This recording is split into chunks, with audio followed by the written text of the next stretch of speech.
terhormat Kepala Sekolah SMP Negeri 2 Sakar Pujer, Ibu Diah Rusmini SPDI, yang saya hormati Desinator Ibu Indri Restanti SPD dan Bapak Ibu Guru SMP Negeri 2 Sakar Pujer yang saya cintai. Pertama-tama marilah kita panjatkan puji dan puji syukur kehadirat Allah Subhanahu wa taala karena pada pagi hari ini kita diberikan kesehatan dan dapat berkumpul dalam acara diseminasi budaya positif yang nanti akan disampaikan oleh Ibu Indri Restanti SPD. Ada beberapa acara pada kegiatan hari ini. Yang pertama adalah pembukaan, yang kedua sambutan oleh kepala sekolah, yang ketiga acara inti, dan keempat adalah penutup. Baiklah Bapak Ibu, kita buka acara pada pagi hari dengan bacaan basmalah bersama-sama.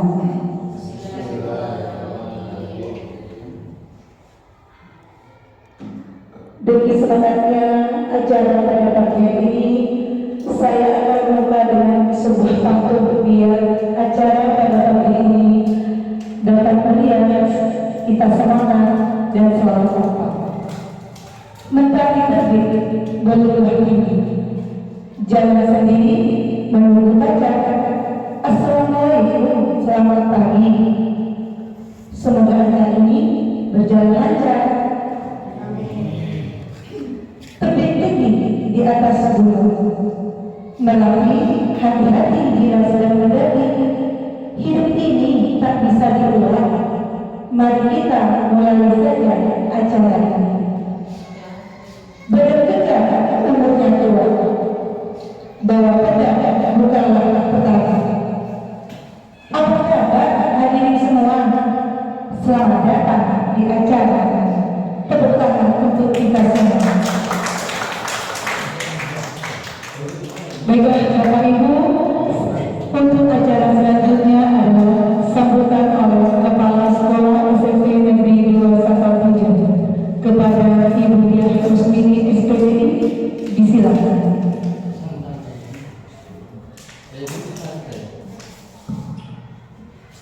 Bismillahirrahmanirrahim. Assalamualaikum warahmatullahi wabarakatuh.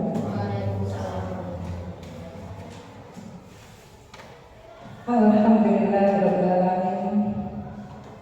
Segala puji patut kita panjatkan hanya kepada Allah, yang mana pada hari ini kita semua bisa hadir di undangan ini dalam acara diseminasi budaya positif sekolah yang akan disampaikan oleh calon guru penggerak Ibu Indri Restanti SPD angkatan ke-7 dalam keadaan sehat walafiat. Salam dan salam kita patut haturkan kepada tauladan kita, junjungan kita Rasulullah SAW, kepada keluarga beliau, kepada sahabat-sahabat beliau, kepada pengikut-pengikut beliau hingga akhir zaman. Bapak Ibu yang hadirin yang hadir di hari ini, marilah kita ikuti acara ini dengan sebaik-baiknya, yang mana ini acara atau kegiatan yang sangat baik, dan saya yakin di sekolah kita akan bertumbuh pesat nanti banyak guru-guru seperti Ibu Indri.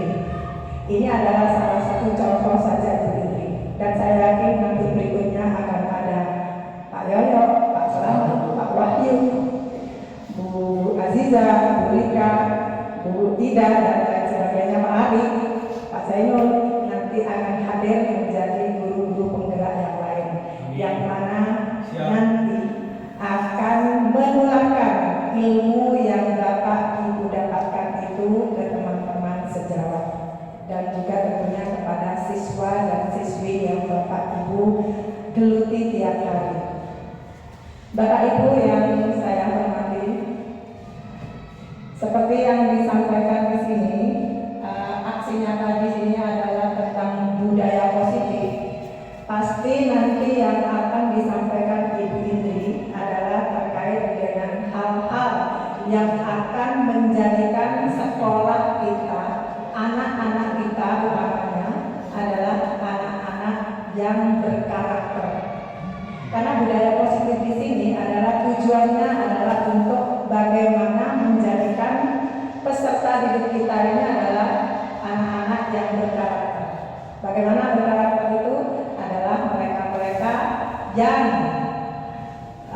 tingkah dan lakunya itu benar-benar sesuai dengan norma agama dan norma sosial yang ada di kehidupan kita.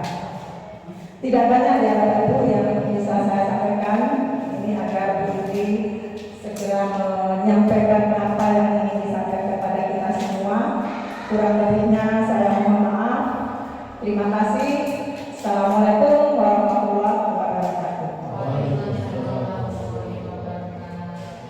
Terima kasih kepada Kepala Sekolah SMP Negeri 2 Satampuja. Acara selanjutnya adalah acara inti, yaitu pemaparan materi budaya positif yang akan disampaikan oleh desiminator kita Ibu Indi Lestanti SPD. Kepada Ibu Indi Lestanti SPD, saya silakan.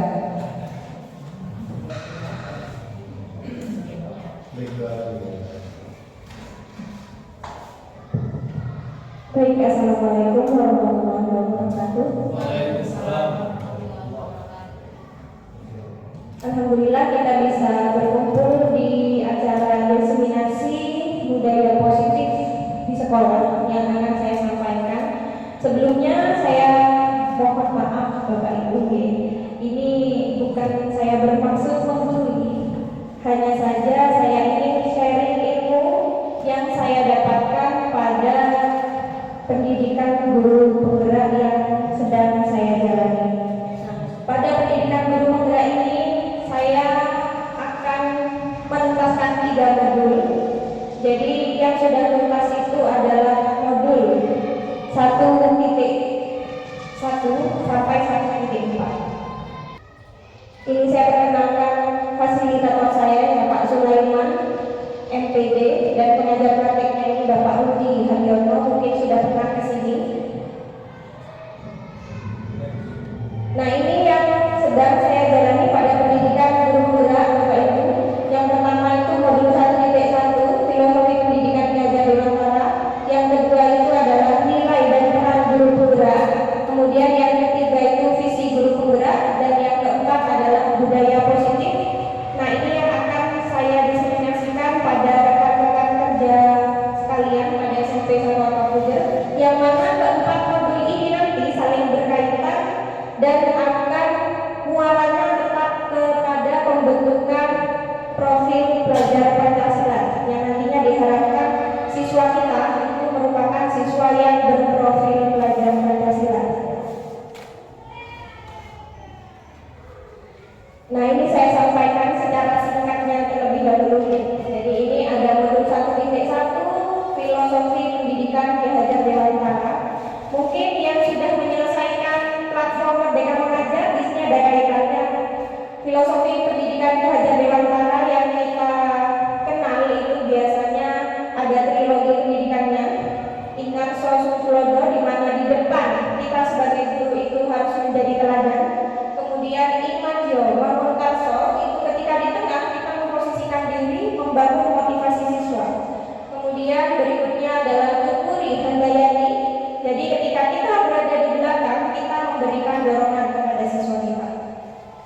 Kemudian pendidikan di sini diartikan sebagai tuntunan dalam hidup tumbuh kembangnya anak-anak. Jadi tugas kita di sini adalah menuntun mereka, membersamai mereka, mengembangkan potensi-potensi yang sudah mereka miliki.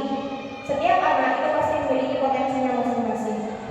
Kemudian di sini ada asas trikon. Asas trikon itu ada kontinuitas, artinya kita harus bergerak dan berpikir maju ke depan.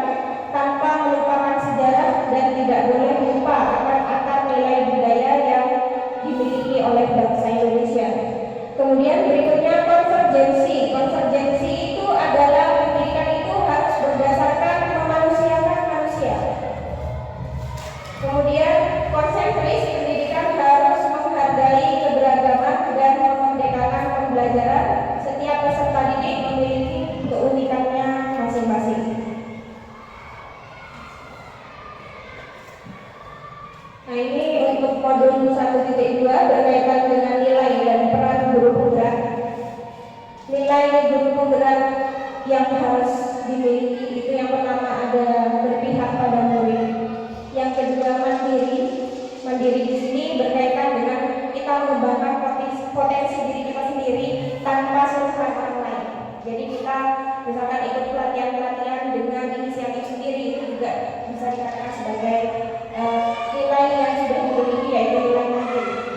Kemudian kolaboratif. Kolaboratif di sini berkaitan dengan bagaimana cara kita berkolaborasi dengan rekan sejawat, tidak hanya dengan rekan sejawat, kita juga bisa berkolaborasi dengan siswa dalam hal dunia pendidikan. Kemudian yang berikutnya adalah inovatif. Inovatif ini kita harus mampu memberikan perubahan, memberikan inovasi-inovasi pada lembaga kita untuk menjadi lembaga yang lebih baik ke depannya. Kemudian reflektif. Reflektif ini bukan hanya harus dimiliki oleh guru penggerak ya. Jadi setiap guru itu juga harus melakukan reflektif setiap kegiatan pembelajaran. Jadi setiap kegiatan yang kita lakukan kita harus reflektif apa kekurangannya, kemudian apa tujuan kita ke depannya, pengembangan seperti apa yang akan kita lakukan, itu juga termasuk di reflektif, kegiatan reflektif. Kemudian peran guru penggerak. Jadi peran guru penggerak di sini juga ada 5. Yang pertama adalah menjadi pemimpin pembelajaran. Yang kedua menjadi coach bagi guru lain. Jadi misalkan saya memiliki ilmu, kemudian saya ingin menularkan kepada panjenengan semuanya, itu juga bisa ya. Kemudian yang ketiga adalah mendorong kolaborasi. Mendorong kolaborasi itu bisa antar rekan sejawat di lembaga sendiri atau antar rekan di luar lembaga. Kemudian yang keempat mewujudkan kepemimpinan murid. Yang kelima adalah menggerakkan komunitas praktisi. Komunitas praktisi di sini ada di MGMP masing-masing mata pelajaran.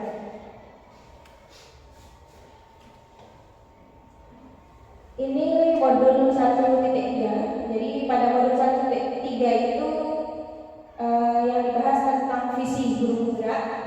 Jadi visi itu pada dasarnya adalah representasi visual kita akan masa depan. Kita ingin apa di sekolah kita? Apa yang ingin kita kembangkan di sekolah kita? Penggambaran visi yang jelas tentang keadaan di masa depan dapat membantu kita untuk merencanakan penyelesaian upaya-upaya untuk mewujudkannya. Nah, dari visi itu kita itu bisa menyusun sebuah misi-misi untuk menjalankan visi. Jadi kita kalau ingin sesuatu itu bermimpilah dulu, gitu ya. Jadi kalau kita sudah punya mimpi, maka kita akan termotivasi untuk mewujudkan mimpi-mimpi itu. Bagaimana caranya, dan itu akan tertuang pada misi. Nah, ini yang akan saya tekankan ya di modul 1.4 budaya positif ya. Di sini budaya positif itu garis besar yang saya ambil adalah tanggung jawab seorang guru itu bagaimana menciptakan suatu lingkungan positif yang terdiri dari warga sekolah yang saling mendukung, kemudian saling belajar, saling bekerja sama sehingga tercipta kebiasaan-kebiasaan baik. Nah, dari kebiasaan baik itu akan tumbuh menjadi karakter-karakter baik warga sekolah. Kemudian dari karakter baik itu akan membentuk sebuah budaya positif. Jadi asal mulanya itu menjadi budaya positif itu dari kebiasaan-kebiasaan baik yang kita lakukan. Jadi semua warga sekolah harus terlibat di situ.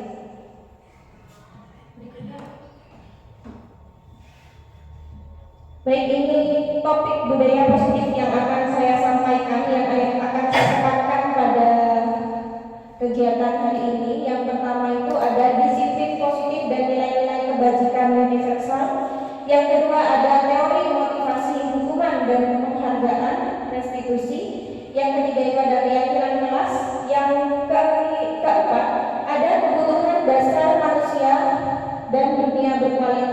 yang kelima ada 5 posisi kontrol, yang keenam ada segitiga restitusi. Ini yang akan saya tekankan pada kegiatan hari ini.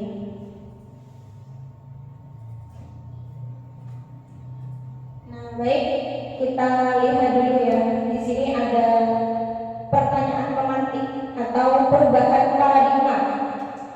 Bisa kita lihat bersama-sama di sini ya. Ada A dan B. Jadi misalkan ada panjenengan dengan temannya, itu silakan disobek kertas, menyobek suatu kertas, kemudian kita menuliskan hal yang paling berharga pada diri kita. Kita tulis di sebuah kertas, kemudian kita genggam. Nah, teman yang satunya itu berusaha sekeras mungkin untuk mengambil genggaman kertas yang saya miliki. Jadi genggaman kertas ini berisikan sesuatu yang sangat berharga bagi diri saya. Dia bersikeras untuk mengambilnya dengan beberapa cara, bisa membujuk, mengancam, menghardik, merayu, menyuap, apa saja agar bisa membuka kepala yang saya pegang. Maka apa yang akan terjadi jika panjenengan semua ada di posisi saya, sedang menggempal apa yang sesuatu yang penting, sangat berharga bagi diri panjenengan sendiri. Oke, saya minta 2 orang ya. Jadi monggo Pak Zainul, gimana? Kira-kira bagaimana Bapak? Semakin orang mengambil hak kita, maka kita akan berupaya sekuat mungkin untuk mempertahankan apa yang menjadi hak kita. Semakin kuat juga. Semakin kuat genggamannya ya Mas. Baik, berikutnya, ayo. Oke, ceweknya deh ya. Bagaimana Pak? Bagaimana ketika ada seseorang yang akan mengambil sesuatu yang berharga pada diri ibu Mengambil suaminya. Kekeluargaannya saya akan pertahankannya. Oke, pada dasarnya akan mempertahankannya. Nah, Contoh lagi begini. jadi begini ya Bapak Ibu, apa yang akan terjadi? Pada dasarnya kita akan mempertahankan apa yang sedang kita genggam, begitu. Kita mau melepasnya atau mau mempertahankannya, itu semua ada pada kontrol diri kita.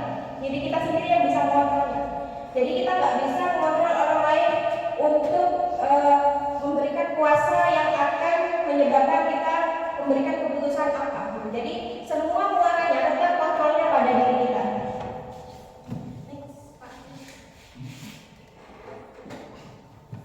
Nah, di sini sebelum kita beranjak pada perubahan paradigma, jadi alangkah baiknya bahwa teorinya dulu yang harus kita pahami ya. Di sini ada beberapa teori, yaitu ilusi guru mengontrol murid. Pada dasarnya guru itu tidak bisa mengontrol murid.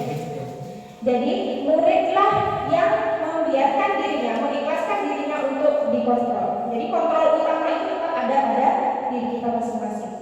Kemudian ilusi bahwa kritik dan membuat orang merasa bersalah dapat menguatkan karakter. Nah, ini yang harus kita pelajari.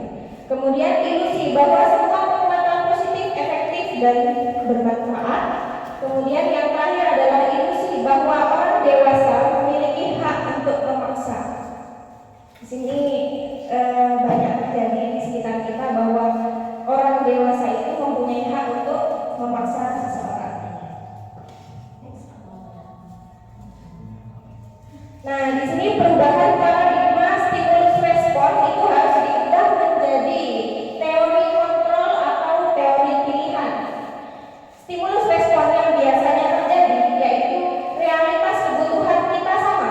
Pada dasarnya pemikiran kita seperti itu. Nah, pada teori kontrol atau teori pilihan itu realitas atau kebutuhan kita itu berbeda. Kemudian berikutnya semua orang melihat hal yang sama, itu bisa kita ubah ke teori kontrol atau pilihan.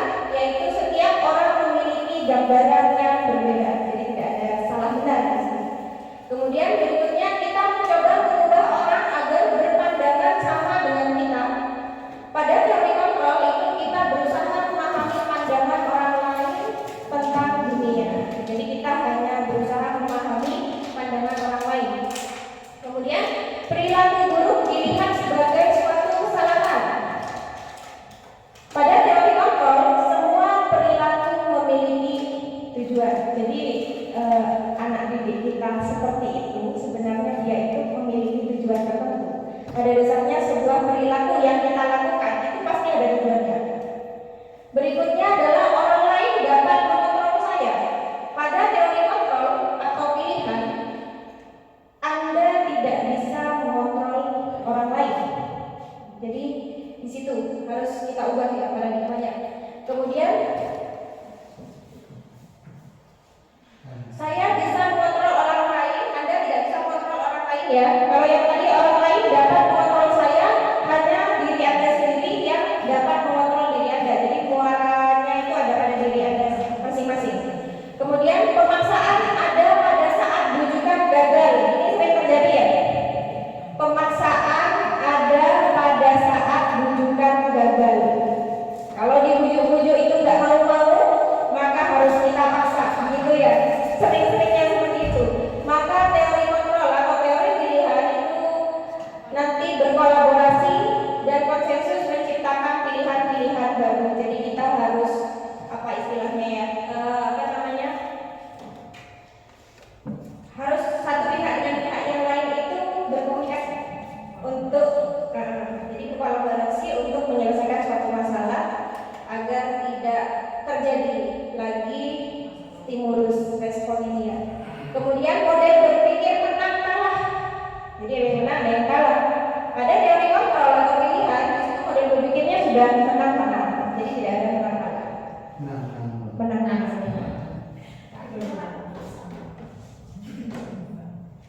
Oke, di sini ada disiplin positif dan nilai-nilai kebajikan universal. Ya, jadi tujuan dari disiplin positif adalah menanamkan motivasi yang ketiga pada murid-murid kita. Motivasi yang ketiga itu ya untuk menjadi orang yang mereka inginkan dan menghargai diri sendiri dengan nilai-nilai yang mereka percaya. Ketika murid-murid kita memiliki motivasi tersebut, maka telah memiliki motivasi intrinsik yang akan berdampak panjang. Jadi dampaknya itu jangka panjang.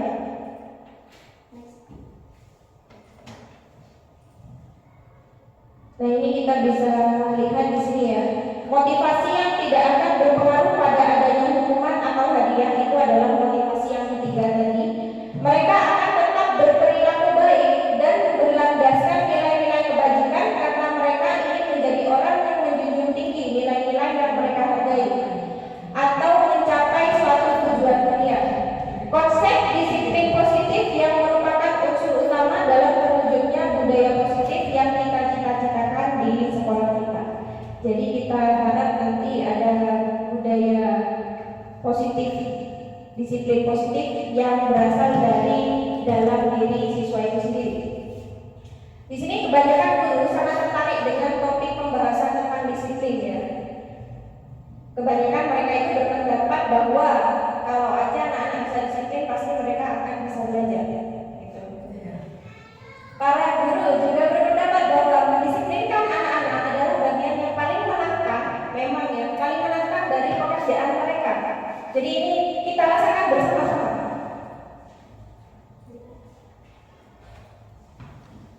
Nah, di sini kita telah lebih dalam lagi makna kata disiplin. Jadi ketika kita mendengar kata disiplin, yang terjadi di benak kita adalah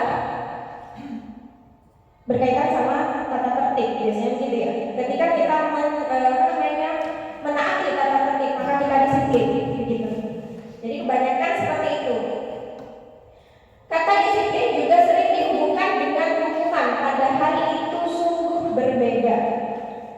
Jadi belajar tentang disiplin positif tidak harus dengan memberi hukuman, justru itu adalah salah satu alternatif terakhir dan bila perlu tidak digunakan lagi. Jadi hukuman itu kalau bisa tidak digunakan sama sekali. Nah, dalam budaya kita makna kata disiplin dimaknai menjadi sesuatu yang dilakukan kepada seseorang untuk mendapatkan kepatuhan. Jadi kalau mereka patuh, mereka disiplin. Kemudian kita cenderung menghubungkan kata disiplin dengan ketidaknyamanan. Kadang ada anak-anak yang nggak mau diatur, gitu. Jadi ketika mereka dipaksa untuk menaati peraturan dan harus disiplin, itu memberikan efek tidak nyaman bagi mereka. Oke, di sini ada pemikiran Ki Hajar Dewantara Sejarah dengan Pandangan dari Dosen dalam bukunya Disiplin diri juga mempelajari bagaimana cara kita mengontrol diri dan bagaimana menguasai diri untuk memilih tindakan yang mengacu pada nilai-nilai yang kita hargai agar tercapai tujuan mulia yang diinginkan. Dengan kata lain, seorang yang memiliki disiplin diri berarti mereka bisa bertanggung jawab terhadap apa yang dilakukannya karena mereka mendasarkan tindakan mereka pada nilai-nilai kebajikan universal. Nah, di sini sebagai pendidik tujuan kita adalah menciptakan anak-anak yang memiliki disiplin diri sehingga mereka bisa berperilaku dengan mengacu pada nilai-nilai kebajikan universal dan memiliki motivasi intrinsik dalam diri sendiri, bukan motivasi ekstrinsik. Karena kalau motivasi ekstrinsik itu bisa jadi anak itu akan melakukan sesuatu karena dia takut akan hukuman, karena dia takut akan melanggar peraturan dan sebagainya. Nah, di sini ada nilai-nilai kebajikan universal. Di sini perlu kita tekankan ya Bapak Ibu bahwa setiap perilaku atau perbuatan memiliki suatu tujuan. Jadi seseorang itu melakukan sesuatu itu pasti ada tujuannya. Kemudian berikutnya nilai-nilai kebajikan yang ingin dicapai oleh setiap anak Indonesia biasa kita kenal dengan profil pelajar Pancasila. Jadi pada profil pelajar Pancasila di sini ada beriman bertakwa pada Tuhan Yang Maha Esa dan berakhlak mulia, mandiri, bernalar kritis, berkebinekaan global, bergotong royong dan kreatif. Nah, di situ nilai-nilai kebajikan yang ingin dicapai di Indonesia dan kita harus mengupayakannya. Nah, di sini nilai-nilai kebajikan universal pada setiap murid, Bapak Ibu, ada toleransi, rasa hormat, integritas, mandiri, keingintahuan, empati, antusias, menghargai, kreativitas, bekerja sama, percaya diri, dan komitmen. Nah, ini yang harus kita kuatkan pada peserta didik kita.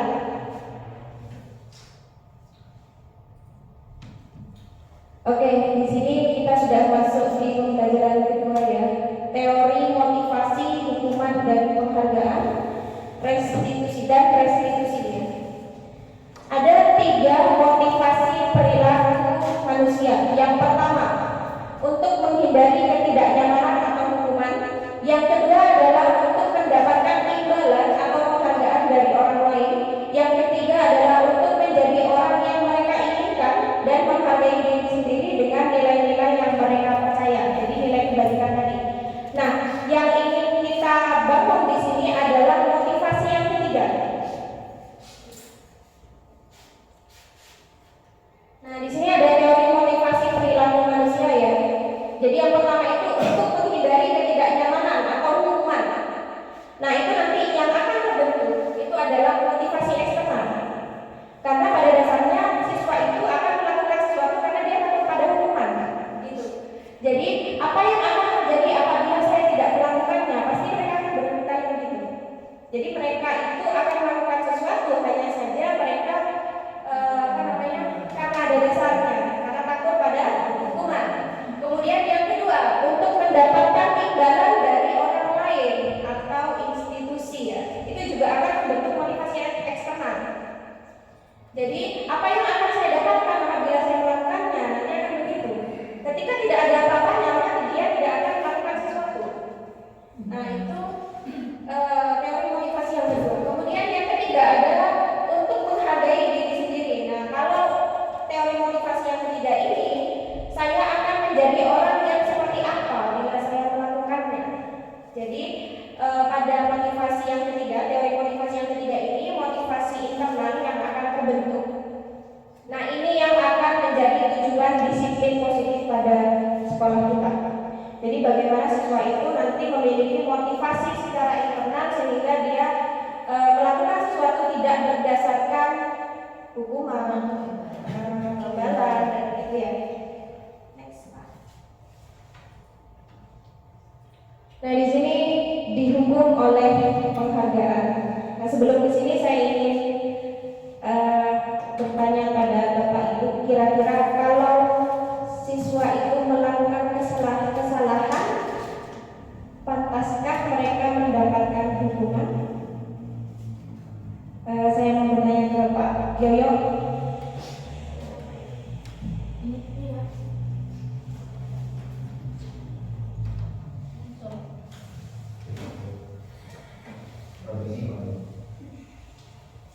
Mau gini mas.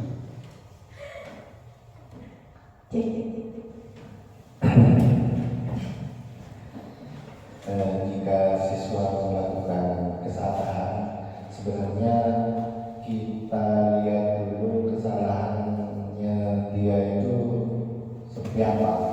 Apakah itu ketika dia melakukan pelajaran di kelas?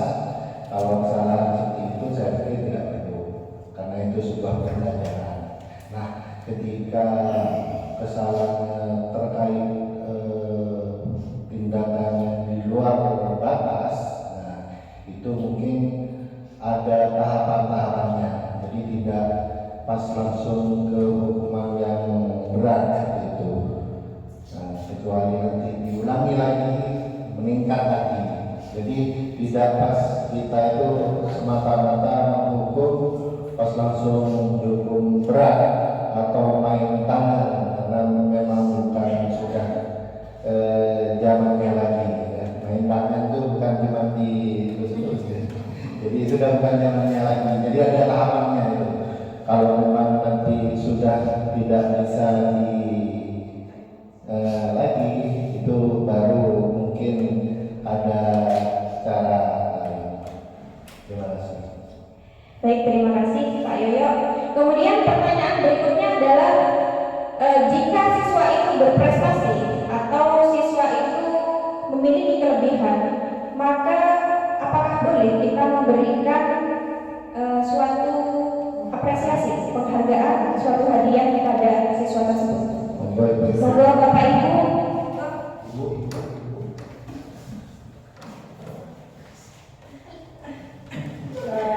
Bagi siswa yang berprestasi, bisa saja kita memberi penghargaan, entah semacam penghargaan dari ucapan atau penghargaan yang berupa barang, itu untuk memotivasi siswa untuk biar berkembang lagi dan semangat lagi belajarnya seperti itu. Baik, Bu Ida, terima kasih atas jawabannya. Baik, kita bahas di sini ya. Didukung oleh penghargaan. Jadi di sini menurut Al-Fiqh itu penghargaan itu berlaku sama dengan hukuman. Jadi penghargaan itu adalah berlaku sama dengan hukuman. Dalam arti meminta atau membujuk seseorang melakukan sesuatu untuk memenuhi suatu tujuan tertentu dari orang yang meminta atau membujuk. Dorongannya adalah eksternal yang akan terjadi dan akan ada faktor ketergantungan jika seperti itu. Beberapa dampak dari pemberian penghargaan di sini ada beberapa ya.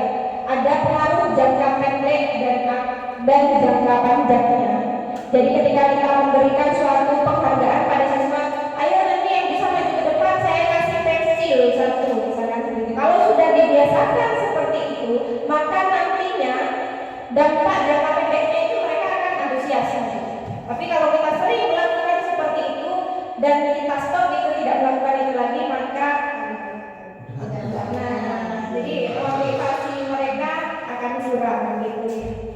Kemudian berikutnya penghargaan menghukum, kemudian penghargaan mengurangi ketepatan, penghargaan itu tidak efektif. Jadi tidak efektif itu seperti yang saya bilang tadi, ketika kita stop penghargaan itu maka siswa itu bisa menurun tingkat motivasinya gitu ya. Kemudian penghargaan itu merusak hubungan. Di sini merusak hubungan itu dalam artian jadi misalkan yang pintar-pintar yang bisa maju kita kasih buku, misalkan begitu ya. Jadi yang lainnya itu akan ada perasaan dalam dirinya bahwa dia dapat. Jadi dia nggak dapat juga nggak apa-apa gitu kan. Jadi seperti itu lagi. Kemudian penghargaan itu juga menurunkan kualitas, artinya menghambat seseorang itu akan berkembang.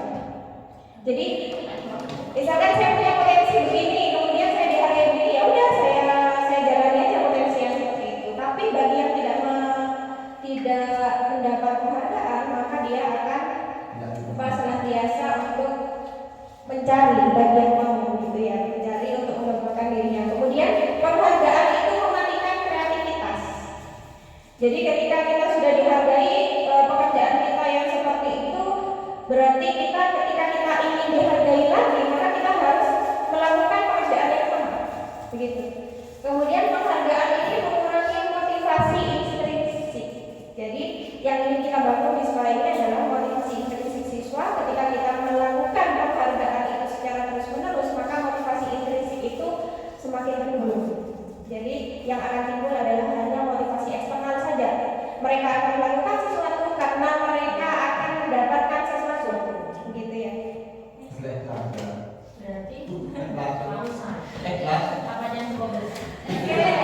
Bentuk program kebajikan atau apresiasi ya. Dalam memberikan apresiasi atau pengakuan perlu diingat beberapa hal.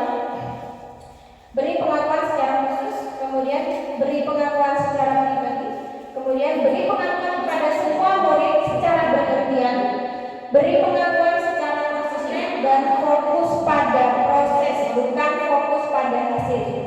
Jadi yang kita tekankan di sini adalah fokus pada proses yang sudah mereka jalani. Kita harus memberikan apresiasi dalam bentuk kata-kata juga tidak apa-apa, gitu ya. Next. Nah, di sini ada contoh pengakuan atau apresiasi kebajikan ya.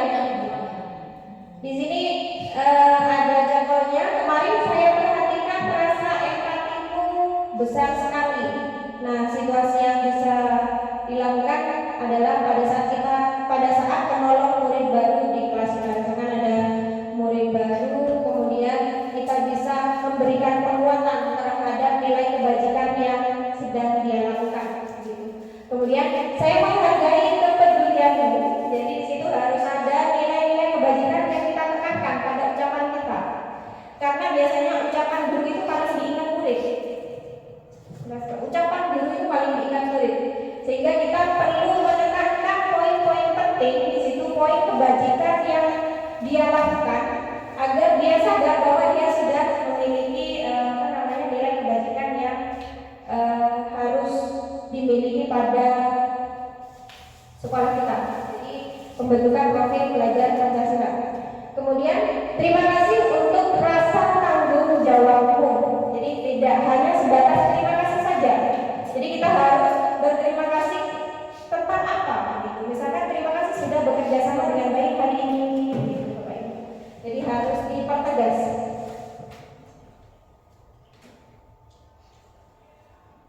Nah, di sini ada hukuman dan konsekuensi. Jadi beda antara hukuman dan konsekuensi. Hukuman bersifat satu arah dari pihak guru yang memberikan dan muridnya hanya menerima suatu hukuman tanpa melalui suatu kesepakatan. Itu hukuman. Hukuman yang diberikan bisa berupa fisik maupun psikis. Murid nanti disakiti oleh suatu perbuatan atau kata-kata. Itu hukuman.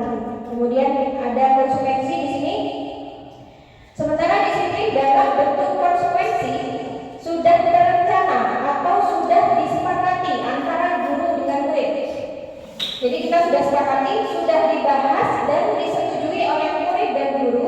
Umumnya bentuk-bentuk konsekuensi dibuat oleh pihak guru atau sekolah dan murid sudah mengetahui sebelumnya konsekuensi yang akan diterima bila ada pelanggaran pada konsekuensi. Murid tetap dibuat tidak nyaman, tapi itu jangka waktunya pendek. Tapi kalau hukuman itu nanti bisa berdampak pada jangka panjang. Gitu. Nah, di sini ada beberapa kasus ya. Saya coba bacakan, kemudian panjenengan semua teman-teman menjawab ini termasuk hukuman atau konsekuensi, gitu ya.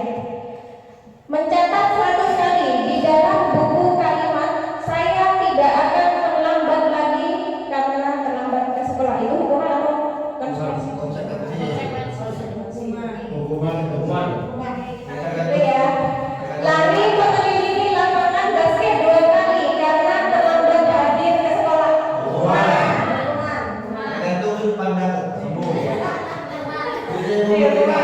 Berikutnya, murid diminta untuk push up 15 kali karena tidak menggunakan masker. Berikutnya, menggantikan kertas tugas teman yang telah dijelek-jelek. Konsekuensi.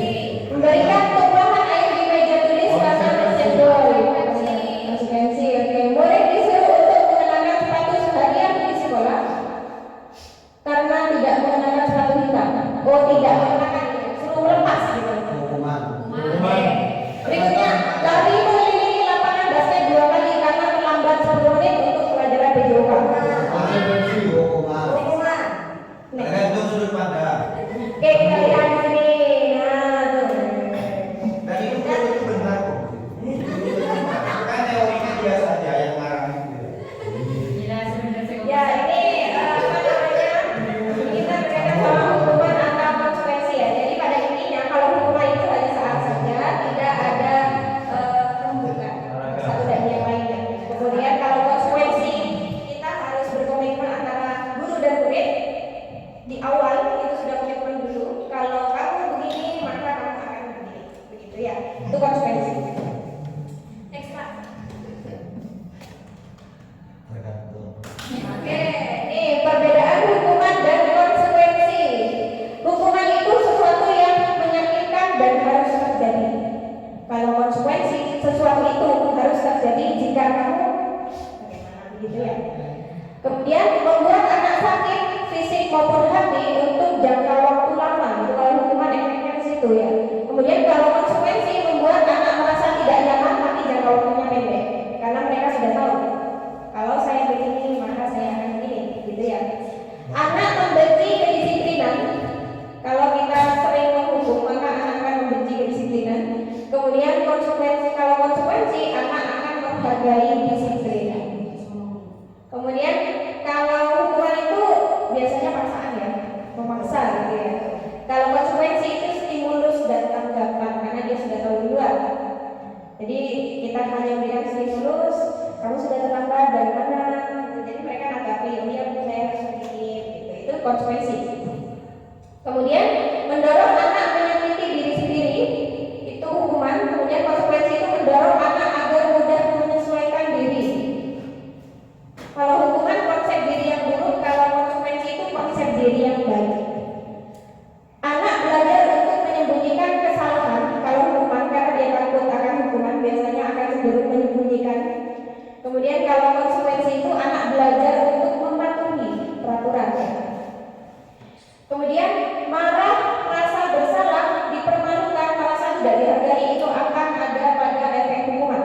Jadi kalau hukuman dilakukan maka akan ada timbul itu. Kalau konsekuensi itu kehilangan hak, dibuat tidak nyaman, diasingkan untuk sementara. Jadi efeknya itu hanya jangka pendek, gitu. Nah, sekarang kita masuk ke restitusi. Apa itu restitusi? Restitusi itu adalah proses menciptakan kondisi bagi murid untuk memperbaiki kesalahan mereka. Itu restitusi ya. Sehingga mereka bisa kembali pada kelompok mereka dengan karakter yang lebih kuat. Restitusi juga merupakan proses kolaboratif yang mengajarkan murid untuk mencari solusi untuk masalah mereka sendiri dan membantu murid berpikir tentang orang seperti apa yang mereka inginkan, mereka akan menjadi seperti apa gitu ya, dan bagaimana mereka harus memperlakukan orang lain.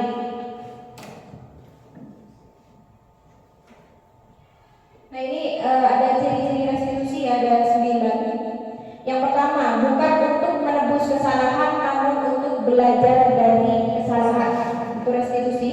Kemudian yang kedua, memperbaiki hubungan. Jadi tidak akan ada lagi aku takut sama guru gitu ya. Tidak akan ada mindset seperti itu.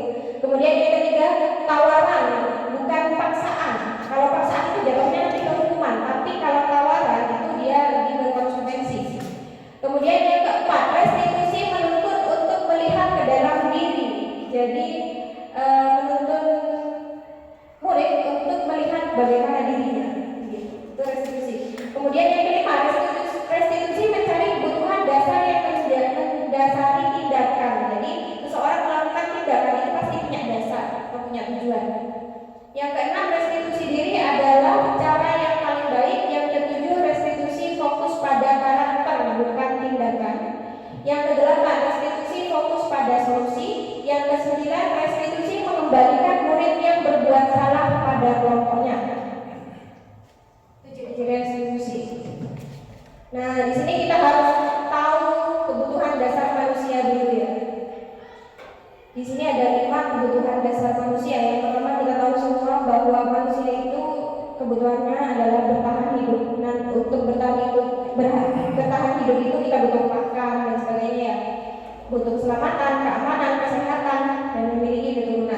Kemudian kebutuhan yang kedua itu adalah kebutuhan akan kasih sayang dan rasa diterima. Keintiman, keanggotaan atau hubungan dengan orang lain itu termasuk di kebutuhan kasih sayang. Kemudian yang ketiga itu penguasaan, kontrol prestasi dan kompetisi pengaruh. Jadi kita butuh memberikan mengakui bahwa anak itu memiliki potensi. Kemudian yang keempat kebebasan. Kebebasan itu kemerdekaan, mobilitas, pilihan dan kreativitas. Kemudian yang kelima itu adalah kesenangan, hiburan, kegembiraan dan hawa belajar. Jadi mereka tidak lagi tertekan pada saat belajar.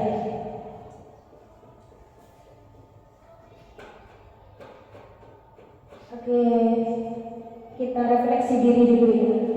Guru seperti apa kita selama ini? Mari kita lihat video yang akan saya tayangkan. Berikutnya, Pak.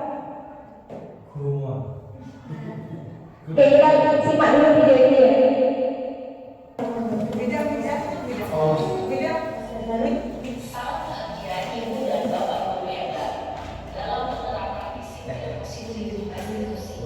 Salah satu program yang dikembangkan adalah 5 posisi kontrol. 5 posisi kontrol dalam restitusi adalah proses perjalanan seorang pendidik agar dapat mengenali dirinya. Pada video kali ini, kita akan membahas tentang 5 posisi kontrol yang dikembangkan oleh gaya dosen dan contoh penerapannya.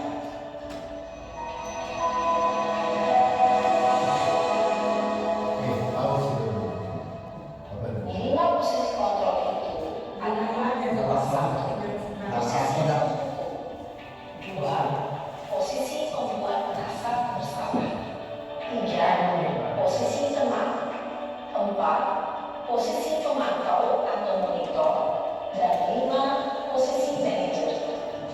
Untuk lebih memahami lima posisi, mari kita saksikan kasus kemarin yang terlambat hadir 25 sekolah dan melihat bagaimana kelima posisi kontrol dalam menghadapi masalah tersebut.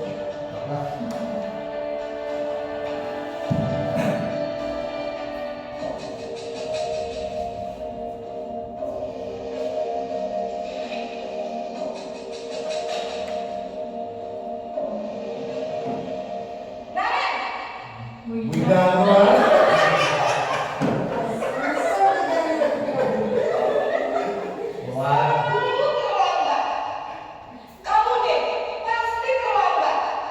Aku, saya Apa coba? Alasan kamu apa lagi? Kapan sih kamu tidak terlambat? Malas sekali ya kamu jadi anak. saya Dasar pemalas. Gak kapok-kapok sih kamu.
Selamat pagi Bu. Wah, sudah jam berapa ini nak? Terlambat lagi ya sayang. Iya Bu, habis ibu saya membangunkan saya Bu. Kamu malah menyalahkan ibu kamu. Kamu bukannya anak yang paling kencang. Kok terlambat sih? Bagus ya. Iya Bu, saya bangun tadi. Jadi biar Bu saya kencang, tetap gak kencang Bu. Ya sudah sana, nanti lain kali larinya lebih kencang lagi ya. Biar gak terlambat lagi. Bikin seneng ibu, demi ibu. Bisa kan? Bisa Bu. Ya sudah sana masuk kelas. Ibu beresin urusan absen kamu. Kamu ini ada saja.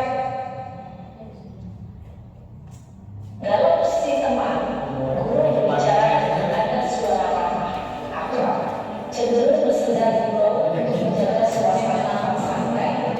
Murid akan merasa senang, aman, dan akan mengerti identitas yang diciptakan, identitas sukses atau berhasil. Namun, perlu diingat, karena ini masih dorongan eksternal, maka ada faktor ketergantungan dari murid kepada orang tertentu. Di sini guru aksennya, sehingga di lain waktu murid bisa berperilaku baik, namun hanya kepada orang-orang tertentu saja.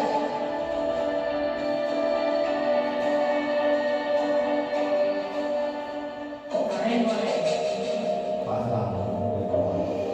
Ngawas.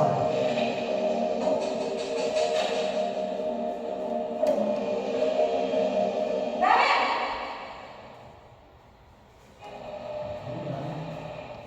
Selamat pagi Bu. Naren, apa peraturan sekolah kita tentang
Baik, itu tadi tayangan video untuk kelima posisi kontrol. Kira-kira Bapak Ibu di sini ada di posisi nomor berapa? Posisi teman. Kalau saya sendiri lebih ke posisi temannya. Jadi ada 5 posisi kontrol di situ. Kalau saya sendiri jujur selama ini saya lebih ada di posisi teman. Sehingga apa yang saya lakukan sebetulnya mindset saya pada saat itu adalah kalau saya bisa menjadi teman bagi murid saya, maka murid saya akan belajar dengan nyaman dengan saya. Gitu. Jadi mindset saya seperti itu. Tapi ternyata dari 5 posisi kontrol tadi, itu posisi yang paling baik ada pada posisi kontrol manager. Jadi pada posisi kontrol manager itu nanti anak-anak dipakai untuk menyelesaikan masalahnya sendiri. Situ pada posisi kontrol manager. Nah ini ya posisi yang paling ideal yang bisa kita terapkan ya. Karena bukan hanya manajer sekolah saja yang bisa menerapkan, tapi kita harus bisa menerapkan bersama-sama, memposisikan diri kita sebagai posisi manajer.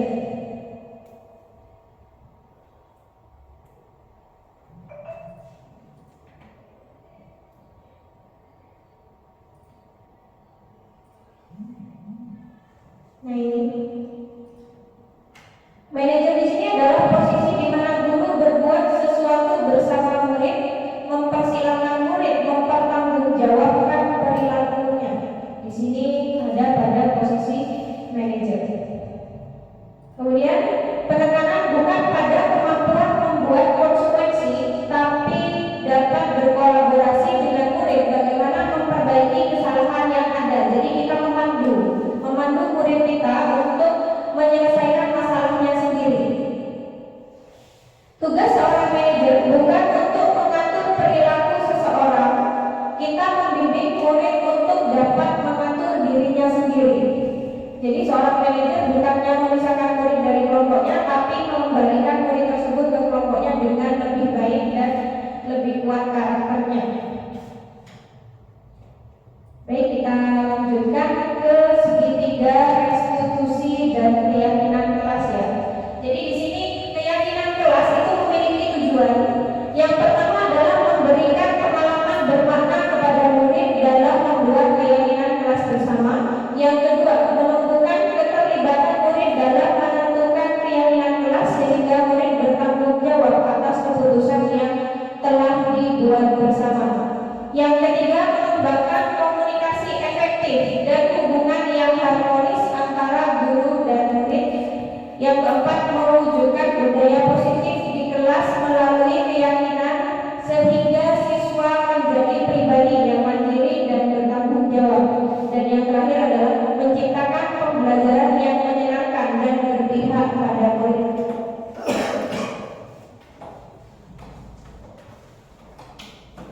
Nah di sini prosedur pembentukan keyakinan kelas di Bapak Ibu. Jadi mungkin Bapak Ibu nanti bisa diterapkan di kelas. Keyakinan kelas ini tidak bersifat global untuk dijalankan setiap mapel, tidak.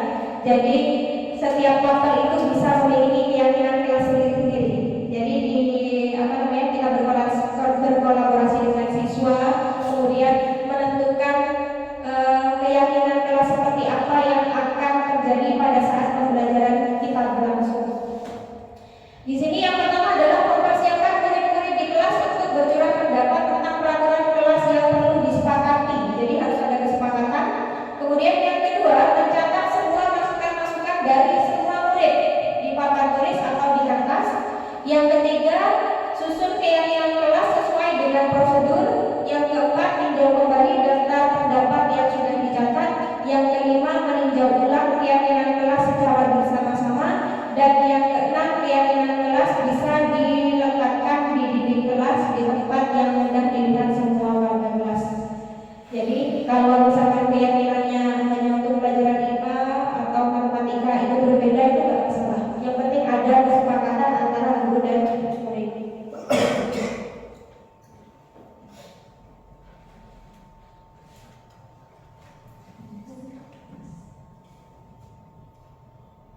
Nah, di sini ada contoh keyakinan kelas di bawah itu.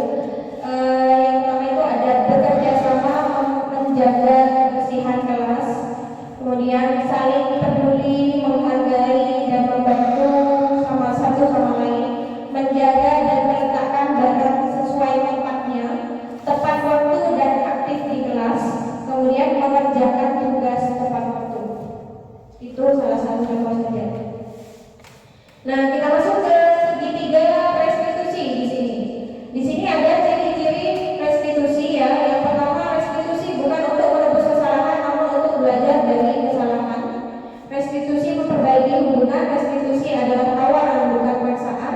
Restitusi menuntut untuk melihat ke dalam diri. Restitusi mencari kebutuhan dasar yang mendasari tindakan. Restitusi adalah cara yang paling baik. Restitusi fokus pada karakter bukan tindakan. Restitusi itu menguatkan, restitusi fokus pada solusi, dan restitusi itu mengembalikan murid yang berbuat salah pada kelompoknya. Jadi tidak merasa terdiskriminasi gitu ya. Nah, ini adalah langkah-langkah segitiga restitusi ya. Yang pertama ada menstabilkan identitas. Jadi teori awalnya nanti kita semua akan melakukan hal terbaik yang bisa kita lakukan. Yang kedua, validasi tindakan yang salah. Semua perilaku itu memiliki alasan. Yang ketiga adalah menanyakan keyakinan. Jadi kita semua memiliki motivasi internal. Pada dasarnya kita semua memiliki motivasi internal dan itu harus kita kuatkan di murid-murid kita. Restitusi. Yang pertama itu adalah menstabilkan identitas. Jadi pada saat kita menstabilkan identitas siswa, ketika ada siswa yang berbuat salah, misalkan begitu ya, kita bisa mengajukan kalimat-kalimat ini, berbuat salah itu tidak apa-apa. Jadi tidak ada manusia yang sempurna, saya pun pernah melakukan kesalahan seperti itu. Nah, itu contoh kalimat-kalimat untuk menstabilkan identitas dari identitas orang yang gagal. Karena pada dasarnya kalau orang melakukan kesalahan itu dia merasa gagal. Kemudian kita bisa menyelesaikan ini. Bapak atau ibu tidak tertarik mencari siapa yang salah, tapi bapak ibu ingin mencari solusi dari permasalahan ini. Kamu berhak merasa begitu. Jadi ketika anak misalkan dibully temannya gitu ya, saya marah bu, saya membuli balik gitu ya. Jadi pada dasarnya dia kan mempertahankan harga dirinya. Jadi mereka juga punya hak seperti itu. Kamu berhak merasa begitu. Jadi kamu berhak kesal ketika ada teman kalian yang membuli kalian. Apakah kamu sudah menjadi teman yang baik buat dirimu sendiri? Nah, itu contoh-contoh kalimat pada posisi menstabilkan identitas.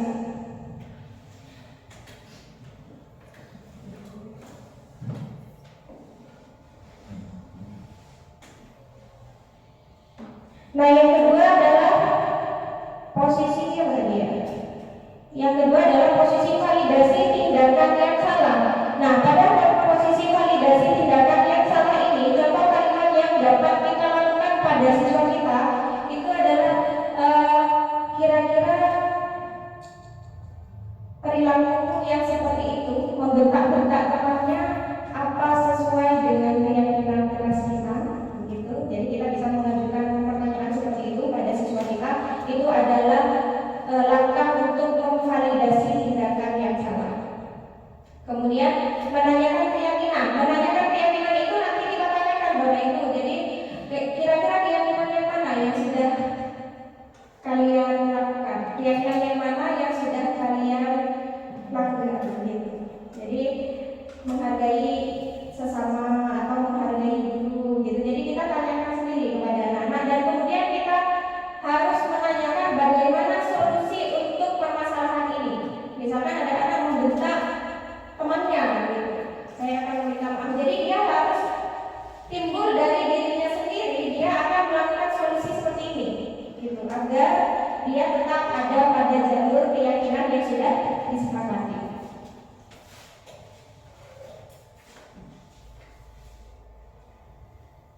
Nah, di sini segitiga restitusi sebagai upaya-upaya yang dapat dilakukan dalam membangun budaya positif di sekolah.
Ibu Yastanti.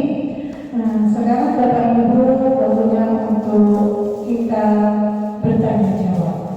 Mungkin di sini saya sudah isi 2 penanya. Mungkin ada Bapak Ibu yang ingin bertanya, disilakan. Mungkin Pak Selamat. Pak Selamat. Monggo. Gila, coba kita.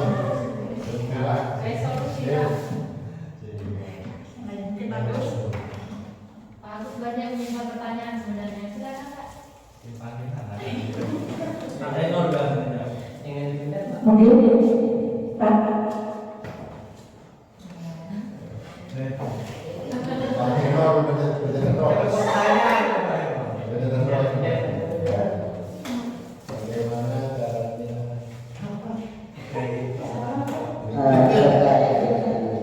Motivasi intrinsik ya, sebenarnya manusia itu kan sering melihat, ketika sering melihat maka dia akan ada keinginan untuk melakukan, terutama ketika usia remaja.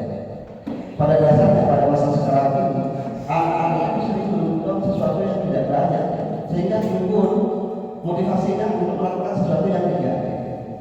Bagaimana cara melakukan seperti itu? Karena memang sanksi tidak boleh, karena itu motivasi dari luar, imbalan juga tidak boleh. Ya, karena itu motivasi dari luar. Ya, kita sendiri ada, itu kan sebenarnya tingkatan sifat. Kalau kita kenal dengan tingkatan sifat itu motivasi intrinsik. Bagaimana caranya anak itu ikhlas, sedangkan dia motivasinya terlahir dari apa yang dia lihat. Mungkin hanya itu. Bagaimana caranya agar tidak termotivasi oleh sesuatu yang dia lihat. Terima kasih. Untuk pertanyaan kedua, mungkin ada atau langsung dijawab oleh Ibu. Monggo. Baik, terima kasih pertanyaannya Mbak Sylvia. Jadi ini lagi-lagi menurut teori ini Hajar Dewantara ini tugas guru itu adalah menuntut dan membersamai siswa. Jadi dari kata menuntut dan bersama itu artinya kita dapat memfilter apa-apa yang masuk di di siswa itu sendiri. Misalkan tontonannya. Nah, kita dapat melakukan pembiasaan-pembiasaan yang positif untuk itu, untuk mengontrol paling tidak mereka tidak terkontaminasi hal-hal yang buruk dalam jangka waktu yang lama. Misalkan di sekolah seperti yang sudah kita terangkan, yaitu handphone itu tidak digunakan ketika tidak diperlukan di kelas. Jadi handphone itu harus ditaruh, karena kita bisa mengontrol mereka pada saat mereka ada di sekolah. Jadi untuk efek di luar sekolah bagaimana? Jadi kita perlu mengadakan sosialisasi kepada wali siswa. Jadi kepada wali siswa itu kita perlu memberikan arahan bahwa di anak itu lahan anak belajar itu bukan hanya di sekolah, tapi di rumah juga. Sehingga di rumah yang semula tugasnya untuk di sekolah adalah mengontrol siswanya, maka di rumah tugasnya orang tua. Jadi kita harus bekerja sama dengan orang tua itu sendiri. Kalau hanya di sekolah yang seperti itu kan, tapi di rumah dia bebas, itu juga akan menimbulkan sesuatu yang tidak baik. Begitu. Jadi harus ada terobosan-terobosan dari sekolah untuk membiasakan budaya positif untuk siswa-siswa kita. Terima kasih. Mungkin ada yang bertanya. Monggo dia. Terima kasih. Jadi saya ingin bertanya, apa sih konsep budaya positif yang berpihak pada seorang siswa? Konsepnya seperti apa? Baik. Baik, terima kasih Budia. Konsep budaya positif itu artinya kita membiasakan diri siswa untuk melakukan sesuai dengan nilai-nilai kebajikan yang tadi itu. Jadi ada mandiri, kerjasama, begitu ya. Jadi itu harus dibudayakan di sekolah. Misalkan bukan hanya dalam hal kita berinteraksi di luar, tapi di dalam kelas juga seperti itu. Mereka dibiasakan untuk bekerja sama, mereka dibiasakan untuk saling peduli, begitu. Jadi harus itu dilakukan terus-menerus. sehingga menjadi kebiasaan itu nanti akan membentuk karakter dan akan membentuk budaya positif di sekolah kita.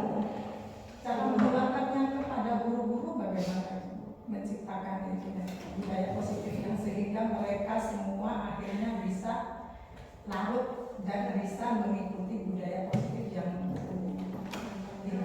gimana cara? Mungkin ini ya Bu, salah satunya adalah sosialisasi ini, kebajikan apa yang harus dilakukan dan keyakinan kelas itu harus ada di kelas ya. Mungkin itu langkah utama, langkah awal kita bisa membudayakan positif bagi siswa kita. Jadi setiap guru itu membuat keyakinan kelas masing-masing di Bapak Ibu. Jadi diusahakan seperti itu. Kita lihat nanti respon siswa kita seperti apa dan harus dijalankan itu. Sehingga kalau misalkan anak-anak ada yang melanggar atau tidak sesuai dengan keyakinan kelas, dia sudah sadar sendiri konsekuensinya itu seperti apa. Itu harus dibiasakan di sekolah kita. Jadi kalau hanya saya saja yang menerapkan itu juga akan tidak terbentuk kebiasaan Ibu, karena hanya satu pihak. Jadi mungkin gini ya Fitri. Jadi nanti teman-teman guru itu setiap mapel itu punya apa ya, keyakinan konsekuensi atau kesepakatan pada siswa setiap mereka mengajar. Setiap mapel apa bagaimana itu? Setiap mapel, guru mapel itu membuat kesepakatan di kelas pada mereka untuk membudayakan itu. Ya. Jadi begini, setiap mapel itu boleh keyakinan kelasnya itu berbeda-beda, boleh. Yang penting sesuai dengan nilai-nilai kebajikan yang ada. Jadi harus bekerja sama di dalam kelas itu boleh sama, boleh berbeda gitu ya. Kadang Bapak Ibu ada yang keinginannya saya ingin menguatkan karakter ini kepada siswa saya, itu boleh monggo. Jadi setiap mapel itu tidak mesti keyakinan kelasnya sama. Yang penting dalam koridor kebajikan, nilai-nilai kebajikan yang ada dalam penguatan profil pelajar Pancasila gitu. Nanti mungkin diberi contoh ya Bu Indri ya. Jadi di kelas Bu Indri nanti teman-teman mungkin masih raba-raba seperti apa gitu. Jadi mungkin langsung contohnya. Jadi ini Bapak Ibu, kalau keyakinan kelas itu sudah pernah saya terapkan di kelas dan respon siswa itu antusias sekali karena mereka ikut andil dalam menentukan apa yang harus mereka lakukan. Tidak hanya dari saya, kamu harus menjawab pertanyaan yang saya berikan, seperti itu. Itu kan hanya dari saya, tidak dalam bentuk kolaborasi atau tidak dalam bentuk kesepakatan bersama. Begitu. Jadi keyakinan kelas yang harus terbentuk itu adalah dari semua siswa, dilibatkan semua. Jadi ditulis inginnya kamu itu seperti apa. Misalkan maksimal datang ke kelas itu setiap malam pelajaran kelasnya 2 menit misalkan begitu. Jadi harus ada kesepakatan antar siswa. Jadi harus seperti itu. Kalau hanya peraturan kan dari kita saja. Peraturannya begini-begini, kamu harus mengumpulkan tugas, tidak boleh telat, itu tidak dalam bentuk kesepakatan. Kalau kesepakatan di awal bersama, kita sebelum belajar itu melakukan kesepakatan kelas, itu mereka sudah sadar sendiri bahwa saya harus seperti itu. Karena mereka sendiri yang mengajukan, bukan hanya dari gurunya. Gitu ya Bapak Ibu. Bisa. Saya paling bermanfaat Ibu. Bagaimana Pak? Itu bisa disampaikan. Ya, terima kasih. Demikianlah Bapak Ibu acara pada pagi hari ini cukup seru sekali ya. Alhamdulillah banyak ilmu yang kita dapat. Mudah-mudahan dari Bapak Ibu nanti bisa tumbuh dari calon guru berikutnya. Baiklah Bapak Ibu, kita tutup acara pada pagi hari ini dengan bacaan dalam bersama-sama. Karena tadi dibuka dengan pantun, nanti saya tutupnya juga dengan pantun. Siang hari makan wajib, makan bersama ibu terkasih. Cukup sekian acara hari ini, saya ucapkan banyak terima kasih. Wassalamualaikum warahmatullahi wabarakatuh.